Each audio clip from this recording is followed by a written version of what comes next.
If you're a sensitive, emotional person, it can be easy to succumb to negative emotions, feelings, and thoughts. If this is you, we are the same. When I was going through depression, I was constantly overthinking. I was doubting myself. I tried to be positive, but each and every negative emotion, thought, and feeling I had outweighed the positive. It was easy to feel negative and down all the time. Now, I just said it was easy to feel negative and down. But it's also easy to get out of that negative feeling and to always be positive. It's easy.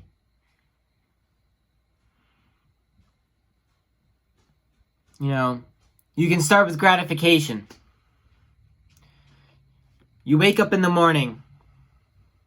You can be grateful that you even got up. If you make your bed, you can be grateful that you made your bed. If you had a good breakfast, be grateful that you had a good breakfast. These are small, simple things, and you can think of 100 ways to be grateful. And these small, simple things will always outweigh the negative.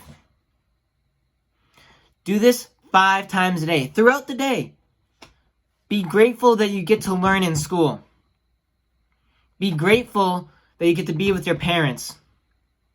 Be grateful for the friends you have.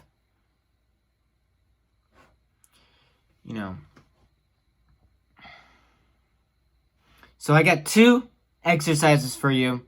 If you're still feeling, you still have those negative thoughts, you struggle getting rid of them. Exercise 1, and now bear with me. It's going to have to involve elements. Elements, I mean water. So if it's not your thing, the second one, it will be. So when you take a shower, I want you to close your eyes. I want you to think of that negative thought. And I want you to visualize that thought running down your body, going to your tip of your fingers. Now when you're in the shower, the water's flowing down your body. And I want you to visualize the water flowing down your body and taking that thought away from you, going down into the drain.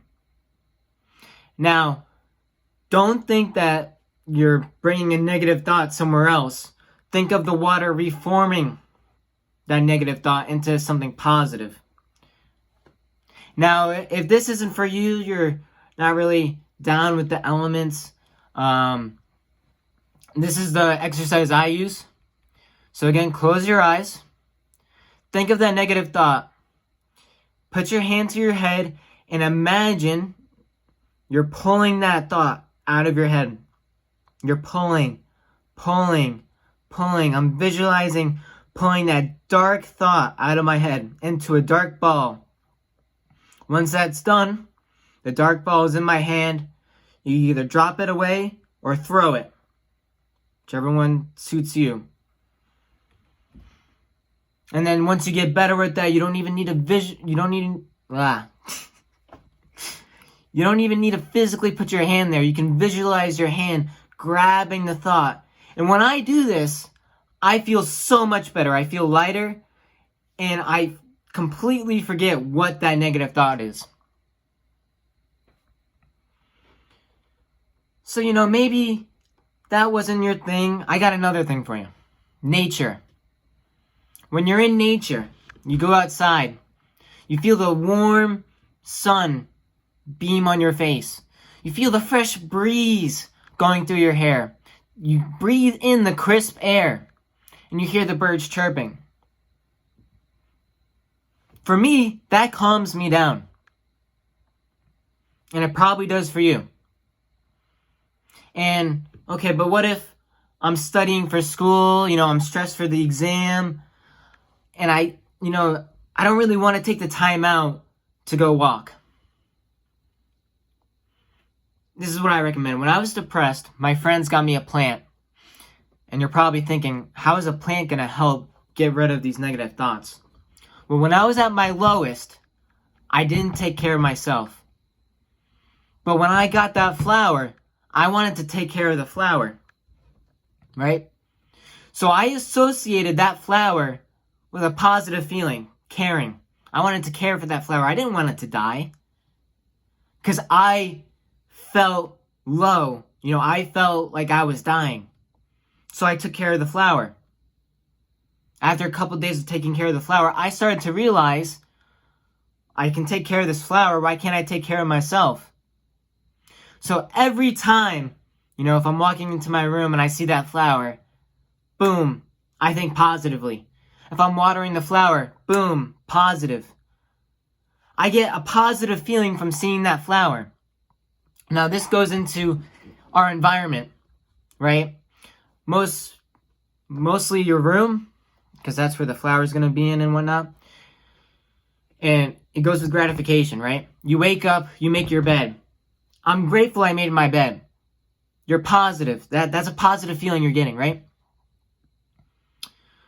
But say after a long day, you come into your room, your bed's not made. You have dishes everywhere. All the clothes are on the ground. How are you going to be productive? Think of it this way. Think of your room as a river. And your mind and your room are connected, right? Whatever the state of your room is going to be the state of your mind. So a river, think of the clothes everywhere on the floor, the bed not being made, the dishes, as wood blocking that river. Now, sure, some water is going to be able to flow out, but normally when a river's blocked, it becomes cloudy. Now, going back to it connecting to your mind, if you have a messy room, your mind's going to be cloudy, right? You can get some things productive, you can get some things done, but you can't be as productive as when you have a clean room. Because if you think of it, if a river is not blocked, it's going to flow. The water is going to be clear. When you have a clean room, your mind's going to be productive. It's going to be clear.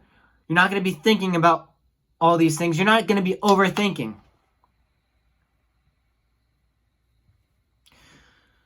So I want to end on this. Stop clouding your mind. See the wonders of the world and the wonders of yourself, and free yourself from the chains of your mind.